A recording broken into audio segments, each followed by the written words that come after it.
അത് കഴിഞ്ഞാൽ നമുക്ക് ഇതിൻ്റെ മുകളിലേക്ക് വരുന്ന ഔട്ടർ പ്ലേറ്റ് ഇട്ട് കൊടുക്കാവുന്നതാണ്. ഇതാണ് നമ്മുടെ ഔട്ടർ പ്ലേറ്റ് വരുന്നത്. ഈ ഔട്ടർ പ്ലേറ്റ് സ്വിച്ചിൻ്റെ പ്ലേറ്റിന് മുകളിൽ ജസ്റ്റ് ഒന്ന് പ്രസ് ചെയ്ത് കഴിഞ്ഞാൽ സെറ്റ് ആവുന്നതാണ്. അപ്പോൾ നമ്മുടെ ഔട്ടർ പ്ലേറ്റ് സെറ്റ് ചെയ്ത് കഴിഞ്ഞിട്ടുണ്ട്. ഇനി ഈ പ്ലേറ്റ് ലെവൽ വെച്ച് ലെവൽ ചെയ്യേണ്ടതാണ്. ഇനി നമുക്ക് ഈ 2 ബട്ടൻ്റെ മുകളിലേക്കുള്ള ഫിറ്റിങ്സ് സെറ്റ് ചെയ്യുന്നത് എങ്ങനെയാണെന്ന് നോക്കാം. ഈ പ്ലേറ്റ് വരുന്നത് തെർമോസ്റ്റാറ്റിക് ബട്ടൻ്റെ ഫ്രണ്ടിൽ വരുന്നതാണ്. ഈ ഗ്രീൻ കളർ 2 നെറ്റ് വരുന്നത് ലെഗിൻ്റെ മുകളിലേക്കുള്ളതാണ്.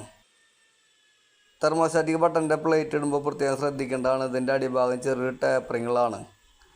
അതായത് എപ്പോഴെങ്കിലും നമുക്ക് അഴിക്കേണ്ടി വന്നു കഴിഞ്ഞാൽ ടെസ്റ്റർ വെച്ച് തിക്കി കഴിഞ്ഞാൽ ഇത് ഊരിപ്പോരുന്നതാണ്. ഈ പ്ലേറ്റ് ജസ്റ്റ് ഒന്ന് ബട്ടൻ്റെ മുകളിലേക്ക് പ്രസ് ചെയ്ത് കഴിഞ്ഞാൽ അത് അവിടെ കയറി ലോക്കാവുന്നതാണ്. അതുപോലെ ഗ്രീൻ കളറിലുള്ള 2 നെറ്റ് ലെഗിൻ്റെ മുകളിലേക്ക് ഇട്ട് കൊടുക്കാനുള്ള